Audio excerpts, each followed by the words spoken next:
Okay, here we are with the wheel spats. Both have been shaped initially, sanded to profile, filled with spackled, sanded to profile, and then now shaped. The initial shaping process. They've also each had one layer of filler applied overall. I'm going to try not to rub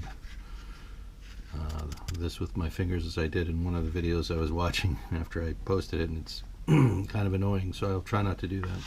It's just this thing you do with wood. But anyway, looking at them, they seem to be pretty well matched at this point. So hopefully I could maintain that matchiness as I continue to surface prep them for paint. And that's what we do with the filler. We just rub that into the wood grain, sand it off, repeat that process 2 or 3 times until I'm satisfied. At that point we'll take a look at it, probably add a layer of the surface prep product, the gesso, this stuff. We'll lay a couple of coats of that on and sand that off. And again, all of this is designed to remove the wood grain, get the parts to look as if they were fabricated out of aluminum, as they were on the actual aircraft. And that's done in a multi-step process. Lots of sanding, lots of steps, lots of product is applied to these. Fill the wood grain and eliminate it with sanding. So that's what we'll be doing there. I don't know what else I can show you. I wanted to show the decals that I got from Cali Graphics, but the way that they're laid onto their backer sheet, it's let me see if I can pull one loose while I'm holding the camera.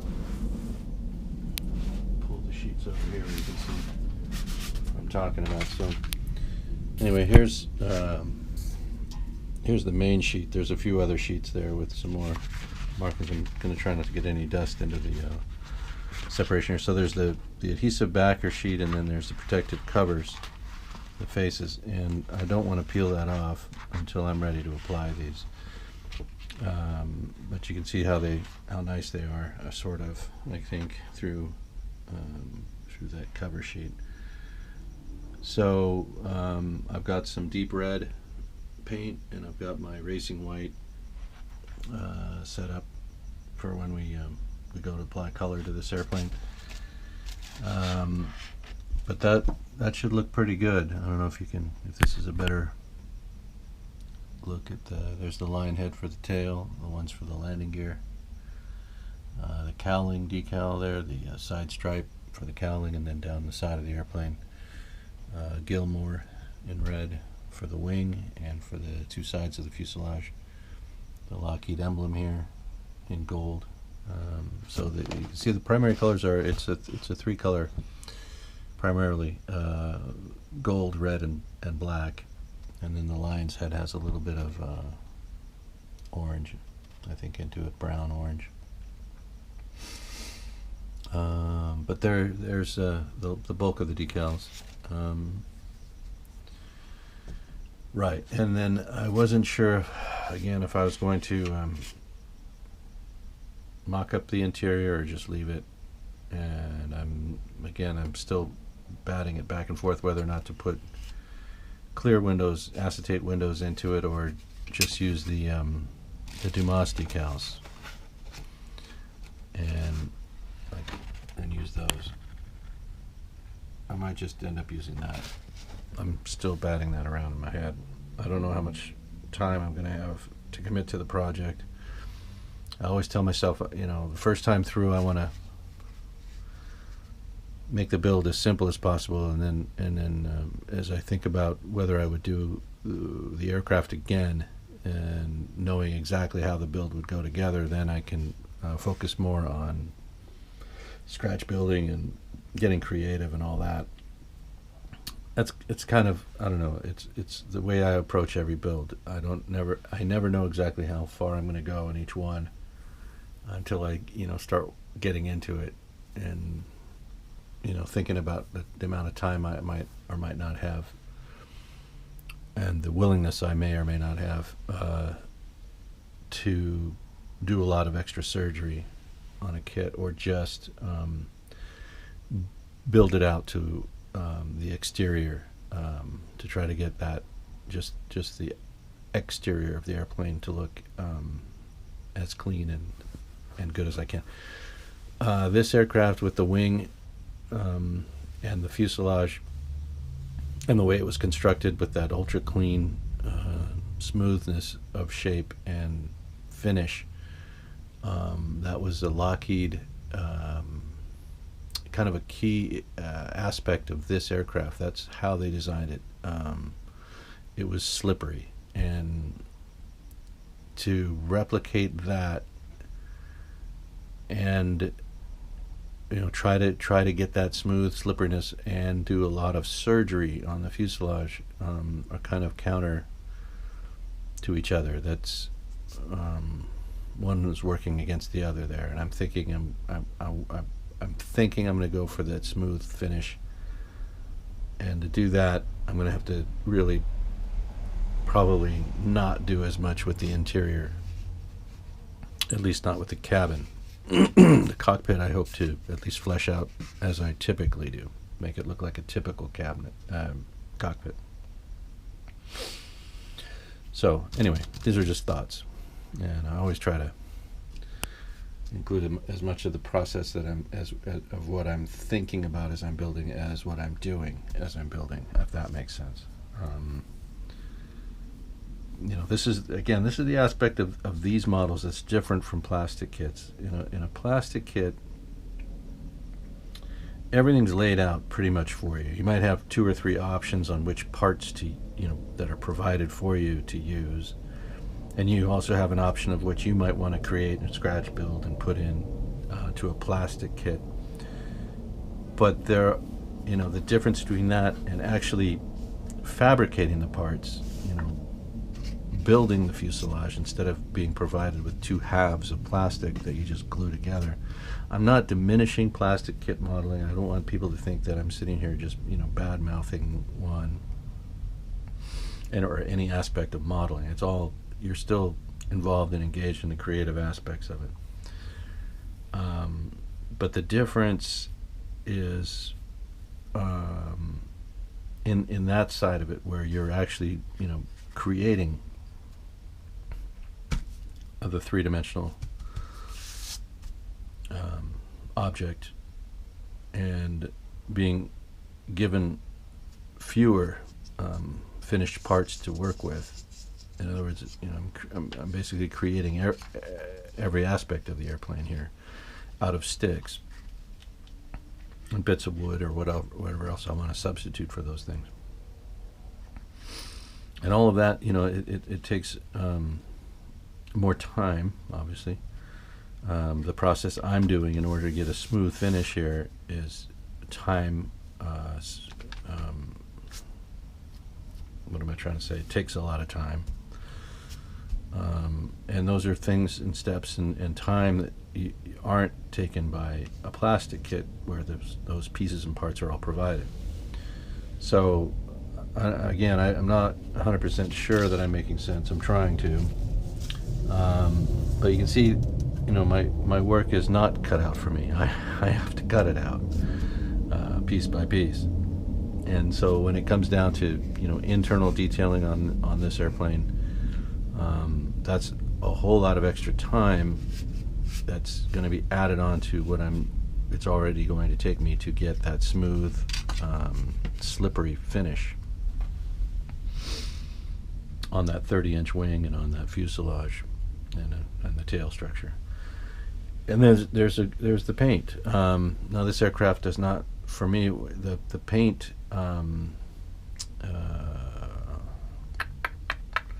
struggling for words. The difficulty of this paint scheme is not as high as on a few other kits that I've done. It's just red borders. I mean, if you've seen the Gilmore paint, and again, I'll have to get those pictures posted that I'm trying to. It's just everything's bordered in red. So this will be primarily white, with that teardrop shape, white centers on each side, with that livid red border around the outside. And it's the same with the wing. The wing has a red border all the way around it, all around the edges. The tail also red bordered on the tail fin here, and on the horizontal stabilizer there's a red border around it. And everything else is that off-white, that racing white color, which is the undercoat, the initial coat. So the paint isn't difficult, but I have a feeling that aligning all of these decals and getting all of this to work together and play nice together is going to be a little bit of a challenge. So I'm looking forward to it. It should end up being a decent representation of Roscoe Turner's Gilmore Lockheed Air Express. It should end up looking pretty good.